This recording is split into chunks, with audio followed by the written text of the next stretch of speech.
नमस्कार दोस्तों, welcome to being wise. We here unlock an information and decode the knowledge. Informative and knowledgeable content के लिए हमारे साथ जुड़े रहे, हमारे चैनल को सब्सक्राइब करें और वीडियो को लाइक करना ना भूलें। पहलगाम हमला कैसे रचा गया साजिश का जाल, कौन है इसके मास्टरमाइंड, सुरक्षा में चूक कैसे हुई, पूरी सच्चाई जानेंगे इस वीडियो में। कैसे रचा गया साजिश का जाल। पहलगाम कश्मीर में अनंतनाग डिस्ट्रिक्ट का एक छोटा सा टाउन है। वो पर्यटकों के लिए बहुत ही फेमस है। वहाँ पे अलग अलग वैलियाँ हैं, वहाँ पे लोग आते हैं, घूमते हैं। तो ये आतंकवादियों ने पहलगाम में अलग अलग एरिया की रेकी की। वहाँ से उन्होंने एक टारगेट सिलेक्ट किया। आतंकवादियों ने कहाँ कहाँ रेकी की? अरू वैली, बेताब वैली, अम्यूजमेंट पार्क और बैसरन वैली। ये 4 जगह थे जहाँ पे आतंकवादियों ने जाकर के रेकी की और उसमें से एक टारगेट उन्होंने चुना। अगर इसका सैटेलाइट पोजीशनिंग देखोगे तो आप देख सकते हो कि अरू वैली यहाँ पे है, ये पहलगाम है। अरू वैली यहाँ पे है, बेताब वैली यहाँ पे है, बैसरन वैली यहाँ पे है और अम्यूजमेंट पार्क यहाँ पे है। लेकिन अरू वैली में सिक्योरिटी के इंतज़ाम अच्छे थे। बेताब वैली में भी सिक्योरिटी थी। उनको वहाँ पे हल्ला करके भाग के जाना बड़ा मुश्किल लग रहा था, तो उन्होंने ये दोनों टारगेट रिजेक्ट किए। उसके बाद में अम्यूजमेंट पार्क था, वो बिल्कुल पहलगाम के नज़दीक था, तो वहाँ पे भी सिक्योरिटी अच्छी थी, तो उन्होंने इसको भी रिजेक्ट किया और बैसरन वैली को चूज किया। उसके अलग अलग कारण हैं,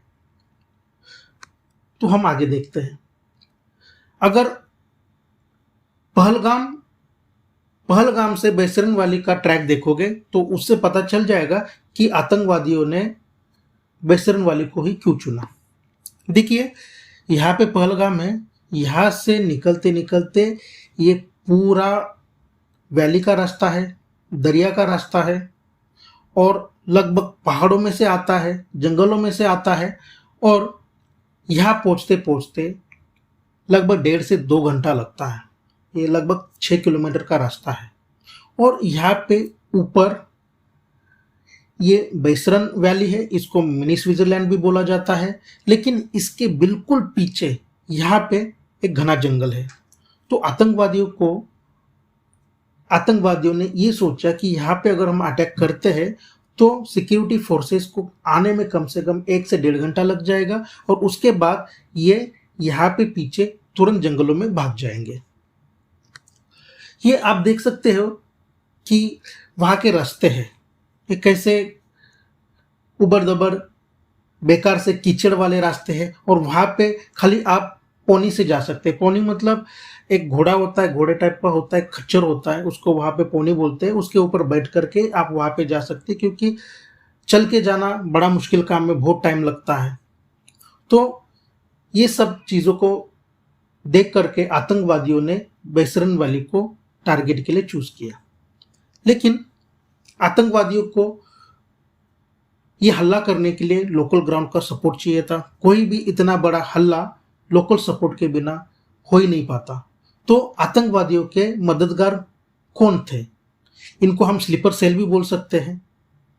ये वहाँ के लोकल लोग हैं जो स्लीपर सेल्स के तौर पे काम करते हैं और उसको सिक्योरिटी फोर्सेस OGW नाम से जानते हैं, ऑन ग्राउंड वर्कर्स। ये एक्चुअल में क्या करते हैं? ये लॉजिस्टिक सपोर्ट देते हैं, रियल टाइम जानकारी दे देते हैं, घुसपैठ में मदद करते हैं, पैसा और खाने का अरेंजमेंट करते हैं, जगह जगह का जायजा लेके दे देते हैं और लगे तो घर में पनाह देते हैं और रहने का इंतजाम कर देते हैं। तो ये जो वहाँ के लोग होते हैं, जो भटके लोग हैं, ये लोग क्या करते हैं कि अगर आतंकवादियों को वहाँ से पाकिस्तान से या जंगलों से जहाँ पे अटैक एरिया है वहाँ पे लाना है, तो उनको पूरा रियल टाइम की जानकारी देना, लॉजिस्टिक का सपोर्ट देना, घुसपैठ में मदद करना, फिर यहाँ पे आने के बाद उनको पैसा चाहिए, खाना चाहिए, उसको अरेंजमेंट कर देना, फिर जहाँ पे अटैक करना है वो जगह का जायजा ले लेना, और उनके रहने और सब कुछ का इंतज़ाम करना। ये लोग ये सब काम करते हैं, उनको OGW बोलते हैं, ऑन ग्राउंड वर्कर्स। ये अटैक के बाद सिक्योरिटी फोर्सेस ने लगभग 2,500 लोगों से पूछताछ की और उसमें से 186 लोगों को अरेस्ट किया।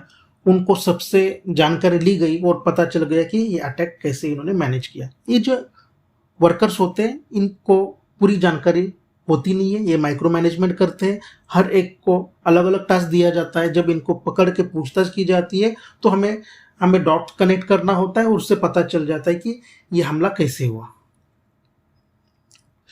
हमला तो हुआ, लेकिन इसके मास्टरमाइंड कौन है? कौन है इसके मास्टरमाइंड? अगर आप देखोगे, पाकिस्तान में एक संगठन है जैश ए मोहम्मद, जिसका मसूद अजहर सरगना है, जिसको हमने कंधार हाईजैक में छोड़ा था। उसके बाद में लश्कर ए तैयबा है, जिसका सरगना हाफिज सईद है, जिसने मुंबई पे अटैक करवाया था। इन लोगों ने दोनों ने मिल करके एक ऑर्गेनाइजेशन बनाई, उसका नाम दिया द रेजिस्टेंस फ्रंट। इन्होंने इसका नाम थोड़ा अलग दिया, फैंसी नाम, मॉडर्न नाम दे दिया। जनरली आतंकवादी संगठन के नाम ऐसे होते हैं, जैश ए मोहम्मद, लश्कर ए तैयबा, ये मुस्लिम नाम होते हैं, लेकिन इन्होंने नाम दे दिया द रेजिस्टेंस फ्रंट। ये कश्मीर में इंडियन सिक्योरिटी या इंडियन गवर्नमेंट के खिलाफ रेजिस्ट करते हैं, लेकिन एक्चुअल में ये पाकिस्तान बेस्ड अंगत आतंकवादी संगठन का ही हिस्सा रहा है। अगर आप देखोगे, पुलवामा अटैक के बाद पिछले 6 साल में कोई मेजर हमला नहीं हुआ। इसके कारण थे हाई लेवल का इंटेलिजेंस, हमारे सिक्योरिटी फोर्सेस के पास हाई लेवल का इंटेलिजेंस था, हाई लेवल अलर्टनेस था, हाई लेवल सिक्योरिटी थी और हाई लेवल आर्म फोर्सेस वहाँ पे अवेलेबल थे। उसके वजह से भले ही ये आतंकवादी संगठन इन्होंने कश्मीर में बनाया, लेकिन वो कुछ बड़ा काम नहीं कर पाए। ये छोटे छोटे हमले करते थे, जैसे कि TRF है, ये बड़ा हमला करने में और अपने आतंकवादी संगठन में अधिक लोगों को जोड़ने में, भर्ती करने में विफल रहे हैं। तो ये विफलता वे ऐसे करते थे कि ये विफल तो रहे थे, तो लेकिन उनको कार्रवाई तो कुछ तो करनी थी, तो ये टारगेट किलिंग करना चालू कर दिए थे।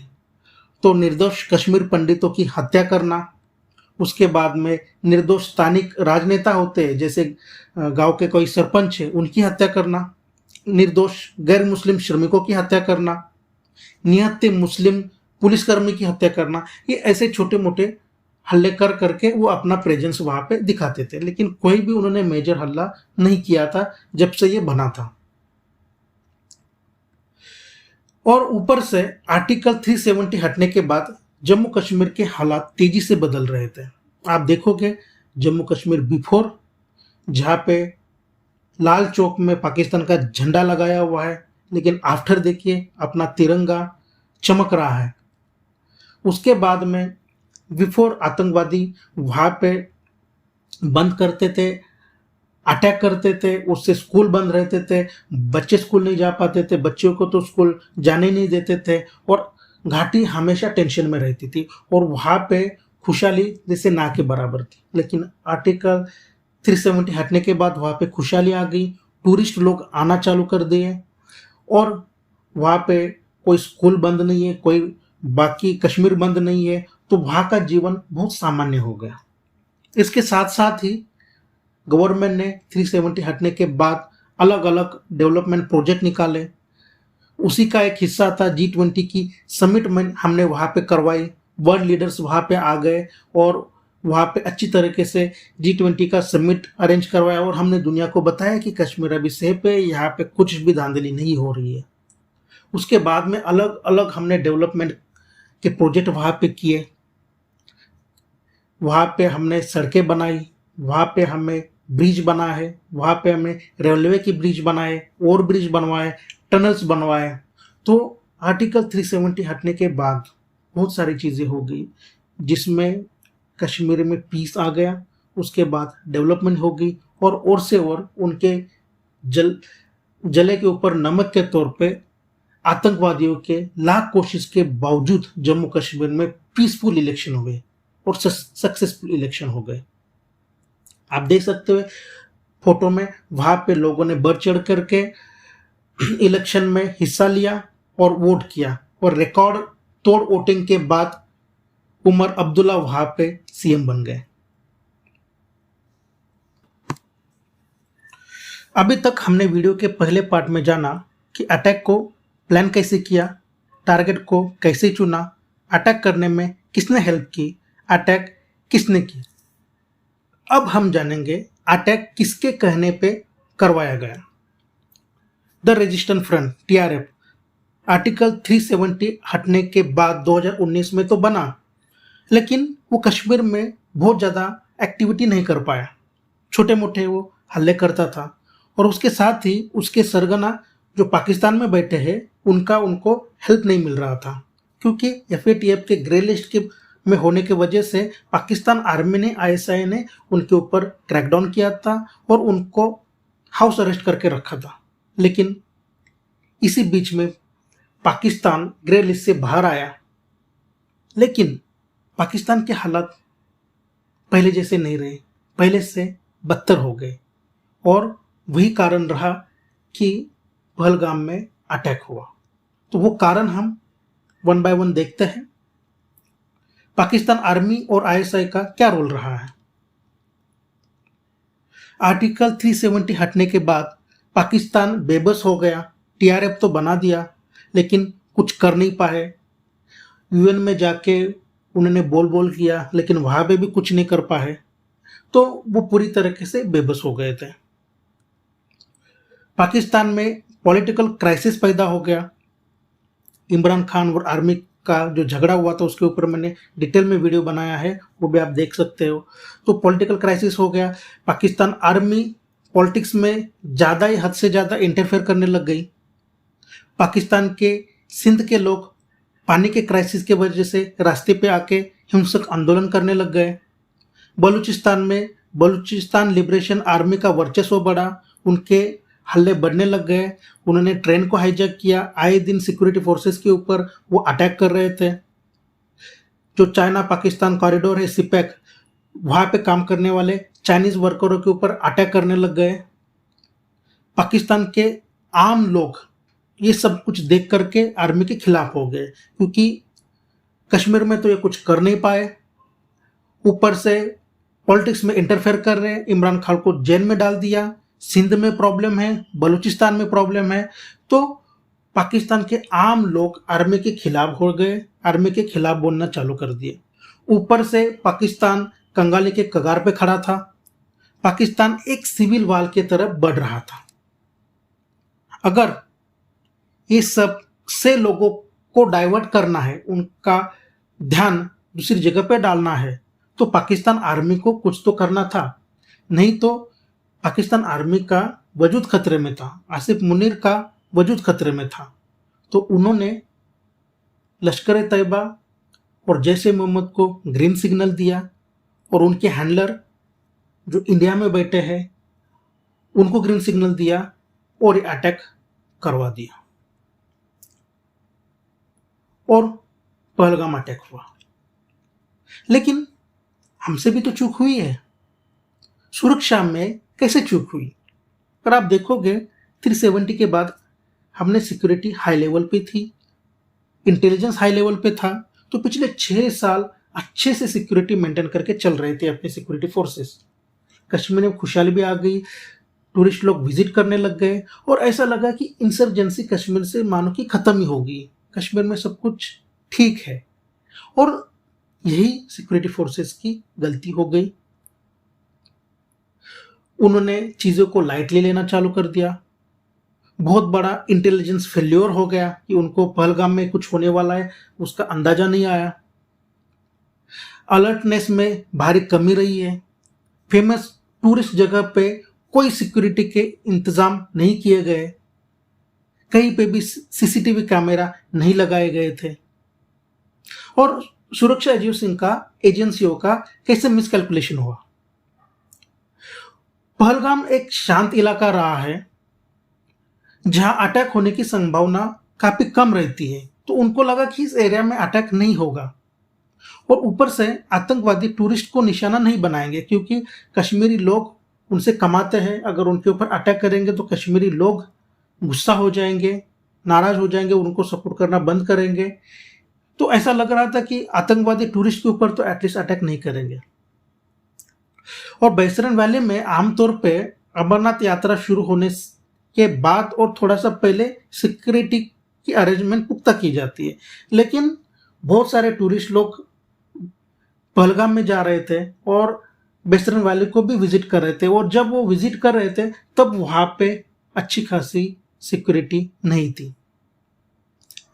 तो ये कुछ कारण रहे हैं कि हमारे सिक्योरिटी फोर्सेस ने भी उतने सिक्योरिटी के इंतजाम पुख्ते नहीं किए थे, और ऊपर से आतंकवादी हमला करके भाग गए और भागने में कामयाब हो गए। हमारे सिक्योरिटी फोर्सेस उनको पकड़ने में नाकामयाब रहे। उसके कारण क्या थे? सुरक्षा बलों को घटनास्थल पर पहुंचने के लिए कम से कम 1.5 घंटा लगा। उसके बाद आतंकवादी तब तक घने जंगलों में भाग चुके थे। आतंकवादियों ने पहले से ही जगह को अच्छे से जायजा लिया था। उन्होंने भाग के जाने का रास्ता और छिपने का रास्ता पहले से ही तय कर दिया था। और फिर पंजाल रेंज जो है माउंटेन की, वहाँ पे वो इलाका इतना घना जंगल है कि 100 मीटर के दायरे में भी कुछ भी हलचल हो तो दिखाई नहीं देती। तो सर्च ऑपरेशन बहुत ही मुश्किल हो गया और आतंकवादी भागने में कामयाब रहे। उसके बाद में हमारे सिक्योरिटी फोर्सेस ने बहुत सारे ग्राउंड वर्कर्स को पकड़ा, कॉम्बिंग ऑपरेशन किया, बहुत सारी मुठभेड़ भी हो रही है। लेकिन पहलगाम अटैक के पहले सिक्योरिटी फोर्सेस की भी गलती थी कि उन्होंने सिक्योरिटी के इंतजाम पुख्ते नहीं किए थे, और यही मौका पाकिस्तान को मिला, यही मौका टीआरएफ को मिला और उन्होंने यहाँ पे एक अटैक करवाया। इस तरह से हमने पूरा एनालिसिस कर दिया कि अटैक कैसे प्लान किया, किसने किया, क्या कुछ हुआ, सब कुछ हमने इस वीडियो में कवर कर लिया है। अगला वीडियो हमारा ऑपरेशन सिंदूर के ऊपर इन डिटेल में आने वाला है। हमारा पहला वीडियो, ये दूसरा वीडियो ये आप देख लीजिएगा, ये एक दोनों इंटरकनेक्टेड है। तो अगला वीडियो देखने में आपको और मजा आएगा। Thank you very much. Like, share and subscribe. धन्यवाद। जय हिंद।